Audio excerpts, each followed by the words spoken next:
আজকে অফিস থেকে বের হয়ে প্রতিদিনের মতো একটা লোকাল বাসে উঠি। বাসে উঠেই একটু পিছনের দিক সিট পাই। আর আজকে কিন্তু রাজধানী পুরোটা অনেক জ্যাম ছিল।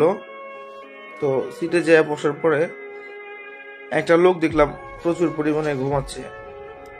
ঘুমাইতে ঘুমাইতে উনি আমার শরীরের উপরে উঠে যাচ্ছে। তো আমি আস্তে আস্তে একটু চেপে বসলাম। চাপতে চাপতে এমন একটা পর্যায়ে চলে গেলাম, যদি আমি আর একটু চাপি তাহলে আমি পড়ে যাব। তো পাশের লোককে আমি ধমকে সুরে বললাম, কি ব্যাপার ভাই, এটা তো ঘুমানোর জায়গা না। ঘুমাইতেছেন ঘুমান, আপনি আপনার জায়গায় ঘুমান, আপনি আমারে বিরক্ত করতেছেন কেন? আর আপনি আমার শরীরের উপর উঠে পড়তেছেন কেন?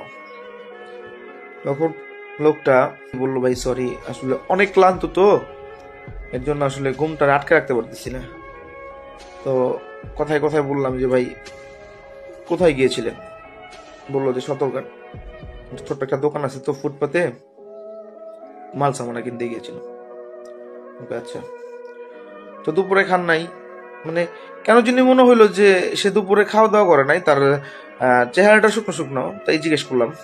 তো উনি বললো যে না ভাই, খাই নাই। আমি বললাম যে সদরঘাট তো আসতে আসতে এত দেরি করলেন কেন? যেহেতু দুপুরে খান নাই, তাহলে তো আপনার আরো আগে চলে যাওয়ার কথা। কয় ভাই, সকাল 8টা বাজে নবীনগর থেকে রওনা দিছি, আর মোটামুটি 12টা 12:30 দিক সদরঘাট যেয়ে পৌঁছেছি। রাস্তায় প্রচুর জ্যাম ছিল। ওইখানে যে দুই আড়াই ঘন্টা কেনাকাটা করছি। কেনাকাটা করে পানি টানি খায়া গাড়িতে উঠছি। ভাই এখন মনে হয় 7টা 7:30 বাজে। এখন মাত্র আমরা আসছি হচ্ছে গাবতলীর আশেপাশে। তাই আমি বললাম, আপনি খাইয়া নেবেন না? তো বললো যে ভাই পরিবারের সাথে খাবো। মানে সে কিন্তু একটা হাসি দিয়ে কথা বলছে যে আমি পরিবারের সাথে। এই কথা বলতে বলতে বাসের যে হেল্পার চলে আসছে। তো হেল্পার এসে বলতেছে, ভাই ভাড়াটা দেন। যথাক্রমে আমি আমার ভাড়া দিলাম। সে তার মানি ব্যাগ বের করলো। আমি তার মানি ব্যাগে দেখলাম 150, সর্বোচ্চ হলে 170-80 টাকা হবে।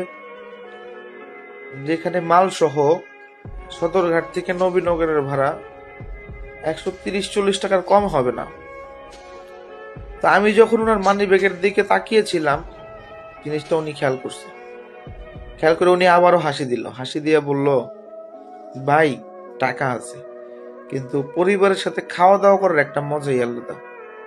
আসলে এইটাই ছেলে, এইটাই সন্তান, এইটাই বাবা, এইটাই ভাই, যারা হাজারো কষ্ট করে এক বেলা না খায়া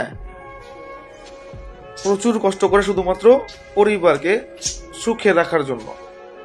তার বিষয়টা আমি বুঝতে পারছি। সে যদি দুপুরে একবেলা লাঞ্চ করতে যাইতো হোটেলে, মিনিমাম তার মোটামুটি 50 থেকে 60 টাকা খরচ হইতো। একদম নর্মাল, একদম নিম্ন স্তরের যে খাবার আছে সেইটা যদি সদরঘাট সেটা পাওয়া যাইতো। আর না পাওয়া গেলে তো মনে করেন যে 100 থেকে 120-30 টাকা। তো সে যদি 50 থেকে 60 টাকা খাইয়েই ফেলে, তাহলে সে মালগুলো নিয়ে সদরঘাট থেকে নবীনগর যাইতে অনেক কষ্ট হয়ে যাবে। তো এর জন্য আসলে সে খাওয়া দাওয়াটা করে নাই। কিন্তু সবশেষে কিন্তু তার হাসিটা কিন্তু খুব চমৎকার ছিল। সে খুব সুন্দর করে হাসি দিয়ে কথা বলতে পারে এবং পরিবারের জন্য সব করতে পারে। হ্যাঁ, আমাদের মতো ছেলেরা পরিবারের জন্য সব সইতে পারে, সব করতে পারে। এইরকম ছেলেদেরকে আমি মনের গভীর থেকে সম্মান জানাই।